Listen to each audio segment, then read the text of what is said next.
नमस्कार, मनालीज food for सोलमध्ये आपल्या सगळ्यांचं अगदी मनापासून स्वागत. हे दिसताना जरी नुसते पोहे दिसत असतील तरी हे नेहमीचे साधे कांदे पोहे नाही आहेत बरं का. तर हे आहेत खास कांदे पोहे. एवढी छान तयारी आणि छान तामझाम बघून तुम्हाला नक्की कळलंच असेल. तर या पोह्यांसाठी आपण इथं घेतलेले आहेत नेहमीचे जे कांद्या पोह्याचे पोहे आहेत ते पोहे आणि बाकी सगळं साहित्य. आणि याची रेसिपी अगदी झटपट होईल, त्याचबरोबर हे पौष्टिक कसे आहेत आणि डब्यासाठी किंवा मधल्या वेळेच्या खाण्यासाठी हा उत्तम पर्याय कसा आहे त्याची रेसिपी आज आपण झटपट बघूया. इथं त्याच्यासाठी मी शेंगदाणे घेतलेत. आपल्याला भरपूर शेंगदाणे याच्यात फोडणी घालायचे आहेत. इथं आपण बारीक कांदे चिरून घेतले 2 मीडियम साईजचे. त्याच्याच बरोबर इथं आपण 2 टोमॅटो बारीक चिरून घेतलेत. इथं मी पाऊण नारळ त्याचा चव करून घेतलेला आहे. बारीक कोथिंबीर चिरून घेतली आहे आणि फोडणीसाठी कढीपत्ता आणि हिरव्या मिरच्या, त्याचबरोबर बाकी फोडणीचं साहित्य. आता सगळ्यात गंमत सांगते, दडप्या पोह्यासाठी सगळ्यात आधी फोडणी करून घ्यायची, कारण बाकीचा मसाला टाकून मग फोडणी होईपर्यंत दडपे पोहे एकदम मऊ पडतात. तेव्हा आधी फोडणी करून घेतली की नंतर बाकीचं सगळं साहित्य टाकून आपल्याला वरून पटकन फोडणी टाकता येते. दडप्या पोहेसाठी तेल थोडंसं जास्त लागतं.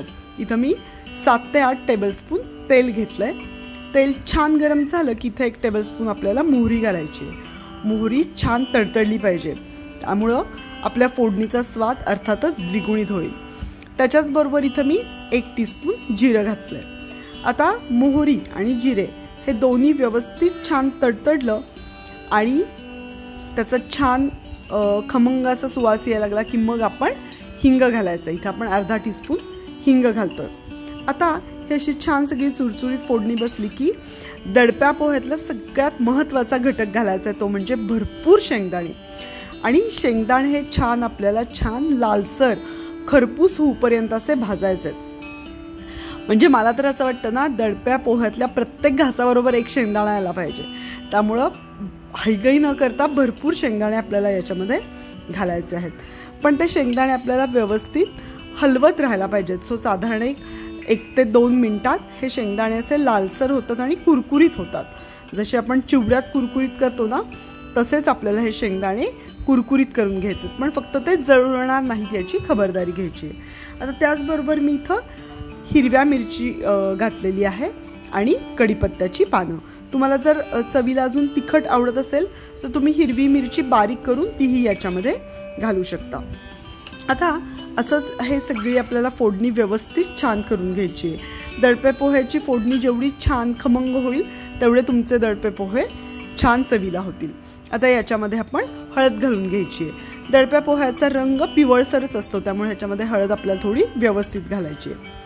आता हे सगळं असं आपण फोडणी व्यवस्थित करून घेतली की मग आपण आपल्या पोह्यामध्ये जे सगळं साहित्य चिरून घेतलं होतं ते घालूया.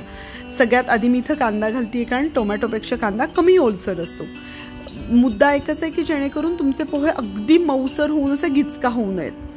आता ह्याच्यामध्ये आपण बारीक केलेली भरपूर कोथिंबीर घालून घ्यायची.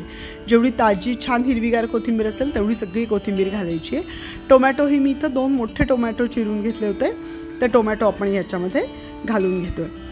याच आपल्याला सगळ्या ह्याच्यामध्ये ओल्या खोबऱ्याचा म्हणजे नारळाचा जो चव आहे तो घालून घ्यायचा आहे. यानं तुमच्या पोह्याला एक गोडसर चव येते आणि अर्थातच हे पोहे तेवढे पौष्टिक होतात.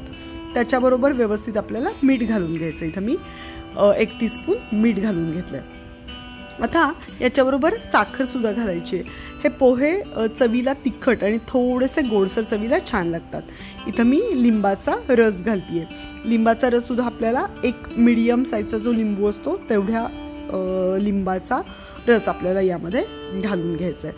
आता हे सगळं असं साहित्य घातलं की दिसतानाच इतकं साहित्य खमंग छान दिसतं.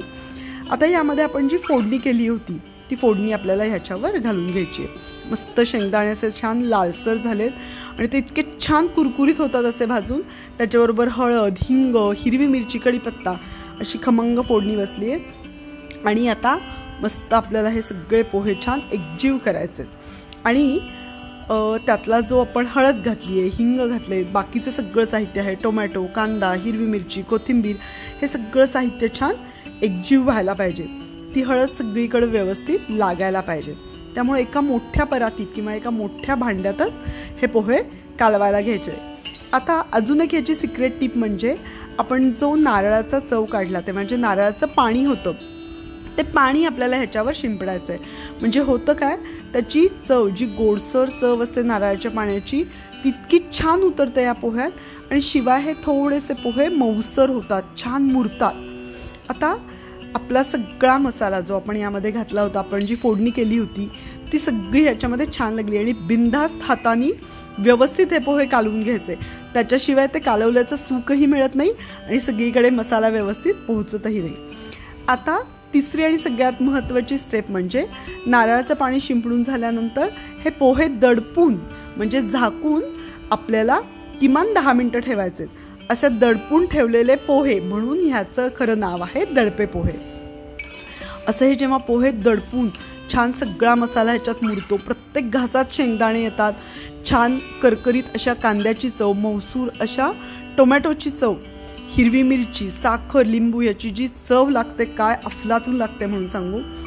तेव्हा या उन्हाळ्यात एखाद्या पोटभरीचा नाश्ता म्हणा किंवा 2 वेळेच्या खाण्यात जेव्हा परत मध्ये भूक लागते, कुणीतरी आल्यानंतर आपल्याला पटकन होणार असं काहीतरी पण चविष्ट असं काहीतरी करायचं असतं, त्या सगळ्यासाठी हे दडपे पोहे हा अतिशय चवदार आणि पौष्टिक असा पदार्थ आहे. मुलांच्या डब्याला द्यायला तर हा पदार्थ तेवढाच उत्तम आहे. तेव्हा लगेच करून बघा दडपे पोहे. तुमच्या भागात हे दडपे पोहे कसे बरं केले जातात किंवा काही वेगळी पद्धत वापरली जात असेल तर तेही मला कमेंट्समध्ये अवश्य कळवा. आणि मनालीज फूड फॉर सोलला लाईक, शेअर आणि सबस्क्राईब करायला विसरू नका. मनापासून धन्यवाद.